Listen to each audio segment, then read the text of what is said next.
Good day. Welcome to the second session. Now we are going to continue our discussions for the accounting equation and a double entry system. This is second part of three parts. Now you can see here the account. This is our discussion or start. That account is the basic summary device of accounting. So actually any transaction that can happen in the business or company will be summarized into one particular account or one particular account title, which is the summary device. So you can see here a T account. It is called T account because obviously it has letter T on it. On top will be the name of the account title. The left side or the debit side is also the value received. So value received means left or debit, and the right side or credit side is the value parted with or given away.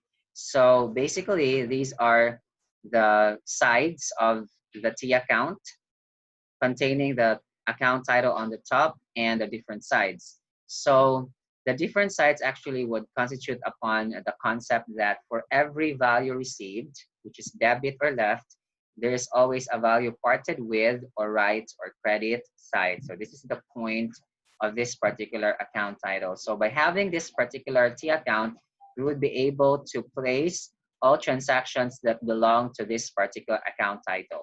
Account titles will be discussed later on in this part. So the next one would be the accounting equation. And the start of this particular session actually has shown to you the particular picture about it, but let me show you another one. In the first part, there was a picture shown. So I will be showing also another picture to support the discussions. So for the meantime, we have here the basic accounting equation, which is assets equal liabilities plus owner's equity. Please take note that assets are found on the left side, while liabilities and owner's equity are found on the right side.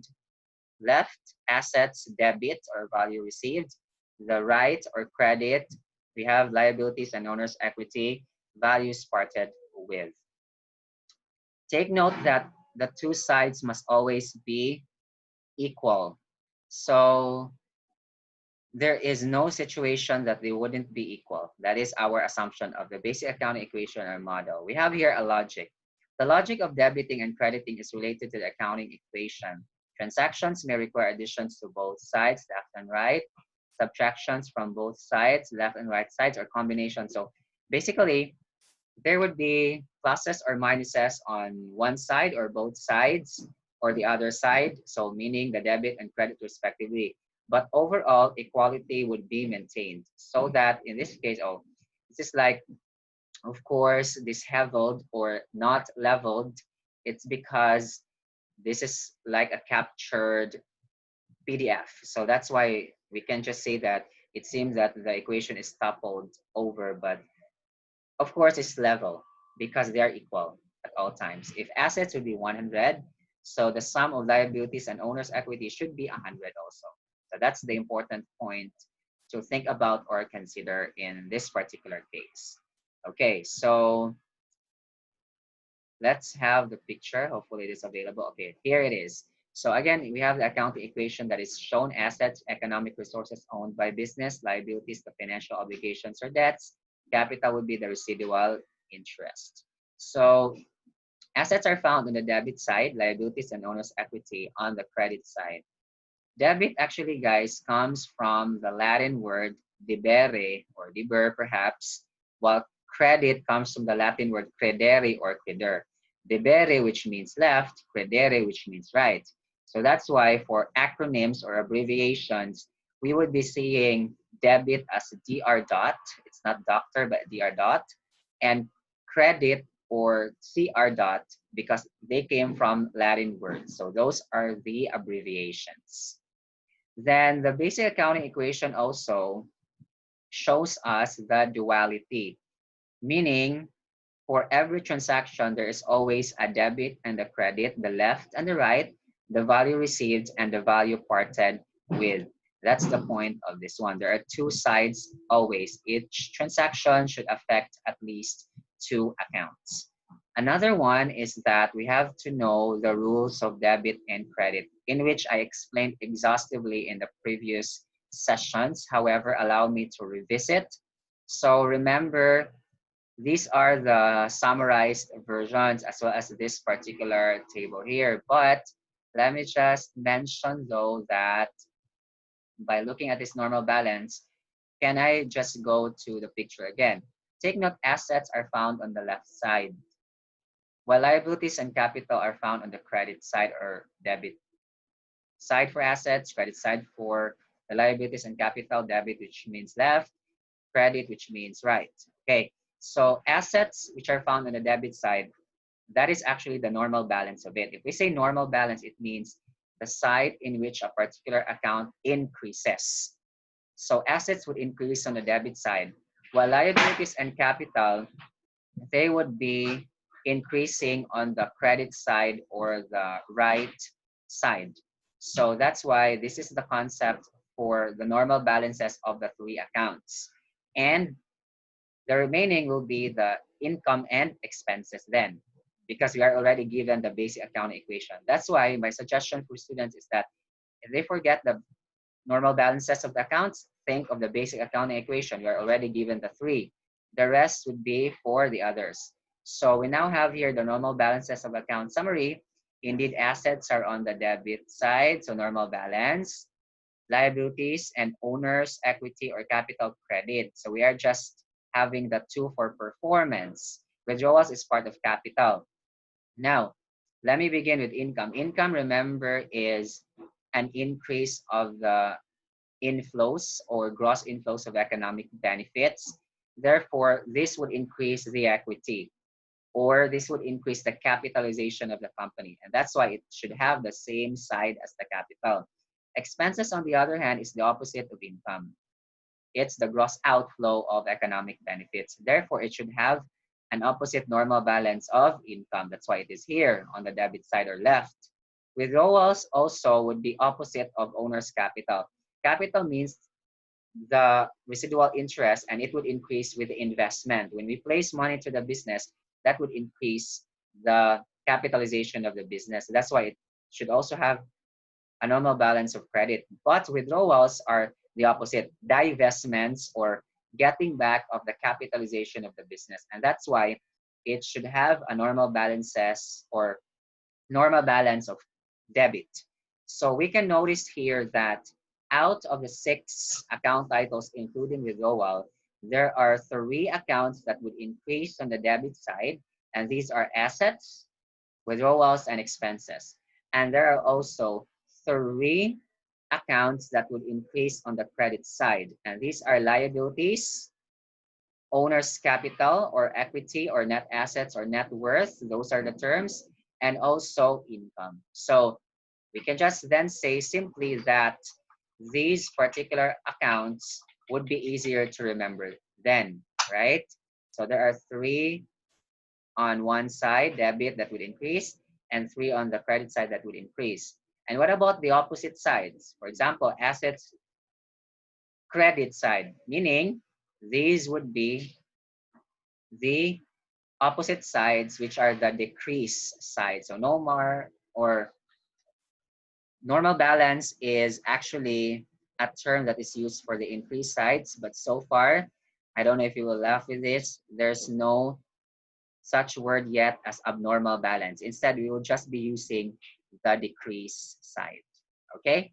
So if we say assets would increase on the debit side, so it would decrease on the credit side, okay? And by the way, the words debit and credit can be used as nouns and can also be used as verbs. So if we say to debit asset is to increase asset, that could also be one way of using it. Hopefully you got that.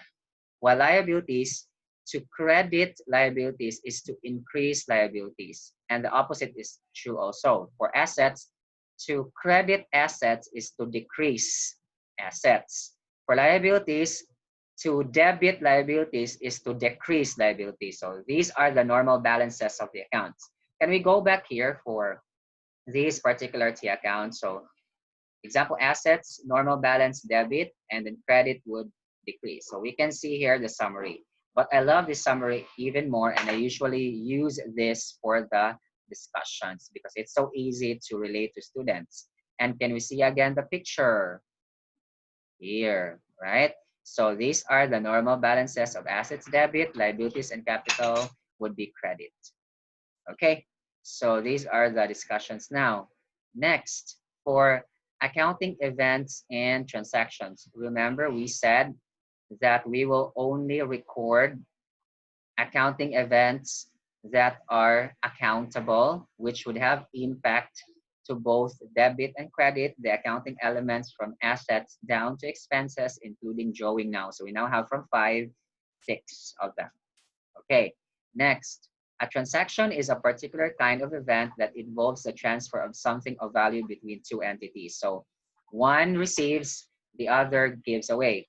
On the part of one entity, one receives something and it gave away something to receive that. On the other entity, it received something and it also gave away something to be able to receive that particular item, or let's say accounting element. So it's like that. It's duality. There are two parts. Then it's a give and receive relationship. It's receiving and giving relationship, or we can say it's receive and take away relationship. So it's mutual in other words. So that's the point that we should not forget. Then the types and effects of transactions will be talking about classification. So 4 types, the classification approach of these accounting events. This is quite pioneering on the sense that this is not normally discussed. We should also take note that the accountable events, of course, would have 2 sides and they are self-balancing. So meaning one side should be equal to the other and never in the situation that they should be unequal or they would be not balanced. Otherwise, there must be something wrong with our accounting and computation. So we can see here, going back for the types and effects of transactions based on Baliada's book, we have source of assets. So meaning, where did we get the asset or assets? Example, purchase of supplies on account. How did we get the supplies through purchase? How did we get the example goods? We purchase them or we sell them. So source of assets would be either, of course, a plus to the company and minus to that company on different transactions. So asset would increase and corresponding claim for liabilities on owner's equity would increase also, or vice versa. Asset would decrease, but then it would increase also another account. Next, exchange of assets wherein one asset is exchanged over the other. So example, if we acquire equipment for cash, then we receive equipment, but we pay cash. So it increases the equipment, which is an asset because we place it on the debit side, but it would decrease cash because we placed it on the credit side. All right. Next, use of assets. In use of assets, we actually make use of it to enter into a transaction for settlement of a liability or for the payment of expenses. For exchange of claims, so example, one claim, example, one liability or owner's equity is exchanged with another liability or another owner's equity. All right, so in that case, this is somewhat a higher end, but let's show, or let's check and look on the examples. So we have here received utilities bill but did not pay. All right. So in this case, we received the bill. So that would be an expense. We will know this in the future in adjusting entry. So that would be debit to utilities expense and credit to utilities payable, which is a liability. Probably what is meant by here is that it's not really owner's equity or capital as an account title, because we will know also, or you will know in the future, that expenses are to be close to equity. So that's why it is here that we are going to have one claim increasing and perhaps another claim would be decreasing. So the debit to utilities expense, which is an adjusting entry, is that you will know in the future time. Do not be like impatient though. I would use the word impatient because in the future you will have them. But for those from ABM, they have known this. I will just explain it, that the debit is utilities expense, the credit is utilities payable. Some would be using accrued utilities expense. They are the same, or expense, they are the same. They're both liabilities. And then the expenses would be close to equity then, and that's why that's going to be a debit to one claim. It's an increase to expenses, but by the way, it is a decrease to owner's equity because there is an opposite or opposing impact, as I said a while ago. So going back to this one. So owner's equity is credit, income would have the same impact, but expenses would have the opposite impact. All right. So to continue, here are now the expansions or the expanded versions of these four types of transactions. Well, if we can just take a look at the basic accounting equation, then we don't have to memorize this one. If I take a look at the picture though, to simplify, if you are going to analyze, we have to make sure that the two sides are equal at all occasions. So example, if assets would increase, then something here on the sides would increase, or both would have increases or decreases respectively, or both would increase, for example, but it should be that the sum of the two would be equal to the left side or debit side, and the credit should be equal to the left side or debit side again. So that's also one thing that we have to take note. And that's why if we just base on that one and we look at the presentation, like increase in assets, it would increase liabilities, of course, because assets is on the left or debit, liabilities on the right or credit. Assets also would be paired with increase in owner's equity. That's true. For the two sides should be equal. So it must be that the two sides must be equal at all times or occasions. So if assets would increase, then to keep it balanced, if the two sides would be the same, then assets also would decrease of the same amount. So that the equation, the lever would be equal at all times, or the seesaw, right? The seesaw, as we have seen a while ago, which was not really like a straight plane or a straight panel, but then at least we are able to see that we want that the two sides should be equal at all times. So please go over with the other examples. Anyhow, if you just refer to the basic accounting equation, we will not have the difficulty to do that. But to summarize, I kept on switching back and forth. So let me just do this to emphasize my points. If we just take a look at this one, we will be able to realize that assets have direct relationship to both liabilities and owner's equity. So that's why they are partners of each. But liabilities and capital have opposite relationship because they are on the different sides. So they have opposite relationships if no change in the other. Because as what I've said, if assets would increase, they can also increase with certain amounts to equate to this one. So it's because that two have effects, but if you think of one has no impact or effect, by the way, the effect that I'm talking about can either be increase or decrease. That's what we use here in accounting. Sides can either be debit or credit, that's only two. Effects can either be increase or decrease. But also we can say no increase and decrease, or decrease, so we can say no effect. Anyhow, to summarize, there would be two effects, increase or and decrease. Okay, so that's why it would be easier for you to realize if you understand the basic accounting equation. All right, then to continue our discussions, account titles are shown here and they are grouped depending as to which financial statement do they belong to. So example of that would be assets, which are under statement of financial position, also known as, again, the balance sheet in the old versions of our accounting standards.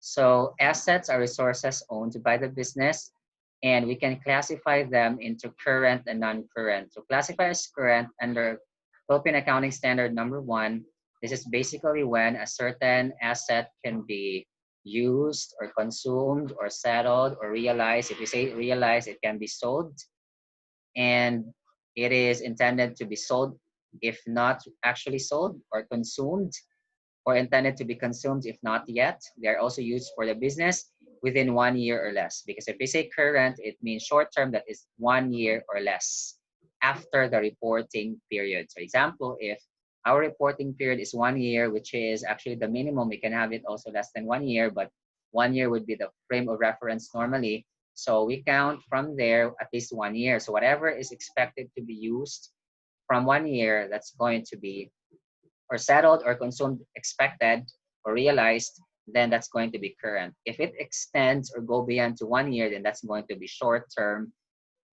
and then becoming long term or non-current. So long term or non-current would be that the term is beyond 1 year or more than 1 year. Okay. So all other assets should be classified as non-current assets. You call this a residual definition. When we say residual definition, this means that we define the current, and then those that do not belong to current would be under non-current. Then also, we think about operating cycle, which is the time it takes for certain assets to be sold, like inventories, and then they go back to cash. So from cash to inventory to receivables, if on account, then back to cash. That is operating cycle, which is sometimes, if not oftentimes, more than 1 year, but most of the time it is less than a year, because we can sell our products normally less than 1 year. It would take like weeks only or months only to sell that. If it is not clearly identifiable, then we assume it is 12 months.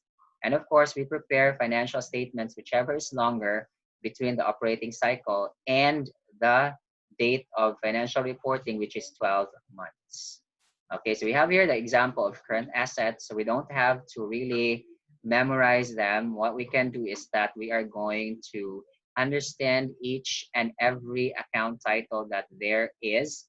By the way, these are now the specific account titles in which all transactions, if ever they would have impact to this, we will be using them either on the debit and or the credit side. So example would be cash. Cash is anything that we use for exchange for certain goods or services. Examples of that would be coins and bills, which are the legal tender. Although, if we say cash, it can also be in the form of check, which can be encashed immediately in the same date. The money orders, like, for example, remittances that are sent to us, and we can use them immediately, withdraw them immediately, and use immediately, that's also cash. Then among also here other items which will be discussed one by one in the future. So my suggestion is that you find ways and clues so that you will be able to remember, or in a way remember all of them. In accounting, we do not normally memorize terms unless they're very short, just like the accounting elements, for example, because it's very awkward that we don't know them, but then we analyze more on the things. So we just have to refer to this list in case we forgot the terms or account titles anyway. Then after that would be the non-current assets, which are the assets that can be used, consumed, realized as expected more than 1 year. Okay, then liabilities would be the financial obligations. You can notice that the liabilities would be easy because they have the terms payable at the end or liabilities.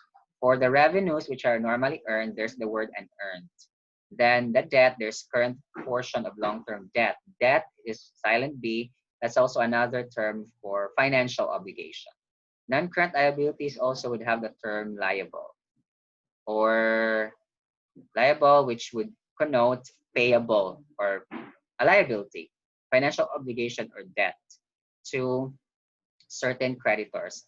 Anyway, guys, if you can notice again, the payable is a word that is common, and then we don't have again to memorize, but at least if we will be asked to identify like in which particular group of accounts is this particular account title belonging to or belong to, then we can do that out of the clues on the account titles themselves. These are the account titles which belong to the accounting element or value, in which we can be also the accounting element or value as the group of accounts. Then owner's equity, we just have three: the capital, which means the equity or the net worth or the net assets. We call net assets because net would connote balance when we deduct liabilities from assets. Withdrawals is the opposite of the investment. As said, income summary will be discussed in closing entries. For income statement, we have income. Normally, any types of income would earn the word or would have the word income attached to another word like service income, but we can be very specific with the income that we have. So example, if the income is all about retainers of the lawyers, so we can have our accountants, we can have retainers, fees, income. Or if that is laundry services by a laundry shop, so we can have laundry service income. So service income is very general. And also other sources of income like interest, like dividends. So there's the word income. Another word for income is a revenue. So please take note of that. Income or revenue. Sales is when we sell our products. Normally, this is the account title that we place on the credit side. Normal balance of income, that's credit. Expenses, there's the word expense at the end, except cost of sales, which is the cost of the goods sold.